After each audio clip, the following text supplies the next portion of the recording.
But then, you know, and I was feeling really bad because I was thinking maybe she's just pulling at her strength, and your answer didn't make any sense at all, and it was just like, but then I offered extra credit if the students would stay after class, they could get, it was like 3 extra credit points for, if they wrote 3, questions for the test and wrote the answers with it. And not many stated, she was one that just got me like out. It was like, of all the people that needed it. You know, and it's like. There's other issues there. There's probably ADD issues, there's probably family issues, economic issues, physical abuse issues, you don't know. No, because I couldn't use that myself, because she was one of the main reasons it was like, you know, my people were gonna be in it, it was him. You can't really single her out and say you need to stay. Right, so it's like, but in my mind, I'm like, well, I'm gonna keep looking for stuff right now, because then I do, then I stay. I'm dealing with a big issue that might pass issue real professional. Student missed the test. Our syllabus says they have to make up the test prior to the next class period. And the test goes to the testing center. I also sent out an email to all those that missed the test saying, you missed the test, it's at the testing center, you have to go to the next class period. Student didn't take the test. A week later I got this email. I'm sorry, I was checking my emails from 2 weeks ago. Would you be a sympathetic one? But it was in the syllabus, or they Yeah. already knew it. He was there the first day when we talked about the syllabus. I highlighted that. So, yeah, no. I wouldn't. No, he's SOL in my book. Student, I think they tell them in their orientation, you need to check your email daily. And I called them up the first day when I was here. That's a convenient excuse. If How do we know if they if checked their it or class not? was canceled, they probably wouldn't know about it, He right? probably wouldn't come anyway.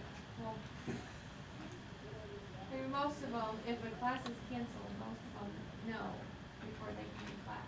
So, they're getting on there for some things, just not other things, right?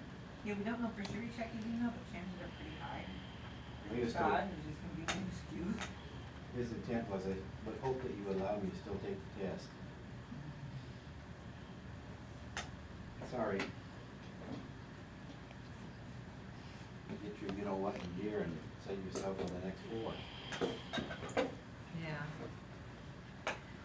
There's a lot of that, and it's just, sometimes I think it's just to see what they can, what we'll let them do.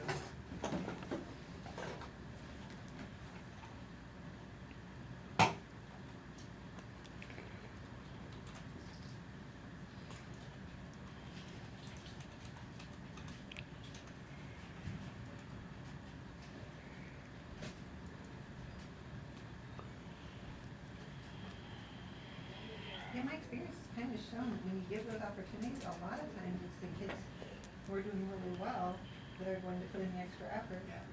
One of the kids who stayed got a perfect score on that past test.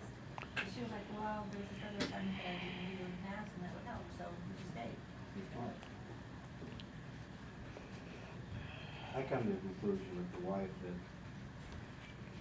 the general fact of teaching is some kids will fail and there's nothing teachers can do about that rule. Yeah, but some of them, it's like, because there's plenty of opportunities, like I said, extra credit and stuff, and it's like, still, it's like, almost like a deterrent interest, like, well, I can't stop you from failing, I guess.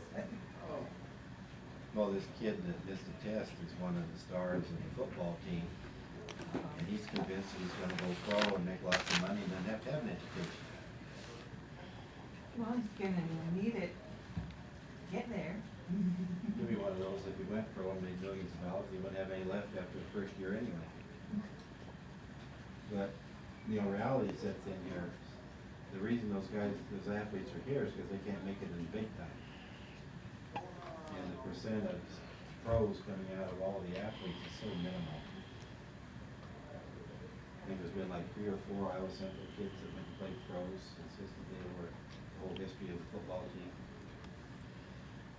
Slim Well, and things happen. One of my cousins came here, and he was really great at football, but he like blew out his knee or something.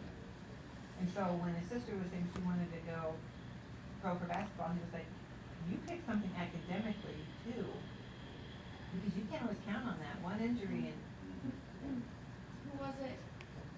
John Lynch from the Yeah. Seahawks, he was on Bear Girls a couple weeks ago, and he said the same thing. They said, what would you tell the kid that's, trying to make it in this career right now? And he said, I would tell him to get a college education, and that's what you need to fall back on.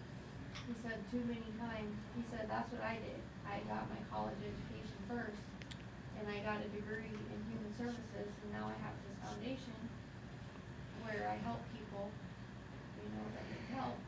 He said, too many times, even if you do make it to the NFL, most of those people get hurt. They don't have the millions and millions of dollars to fall back on. They have something to fall back on. Well, like you were saying, with the intelligence, you want that education anyway, because otherwise you're gonna go through your money, you're gonna fall for stuff. You wanna be intelligent. I mean, you wanna be an educated person so you know how to handle situations. But you give these millions to these kids out of the ghetto, they have no background, no history, and it's tough. And so many people prey upon them. Yeah, well then, it's so much easier for them to fall on drugs and, why are all these football players getting put in prison for, shooting people or dog fights or whatever? Well, that's how they were raised, they skipped that step where they could have gone and got that college education. That's how my daughter was, ever since she was 13, she had her own debit card for her bank account, just where her money went, if she had any money. Because I wanted her to realize the responsibilities, the financial responsibility of how to budget your own needs, and, it's like, she had an allowance that she put in there, and then she figured it out. Because you'd rather make a few mistakes than you hurt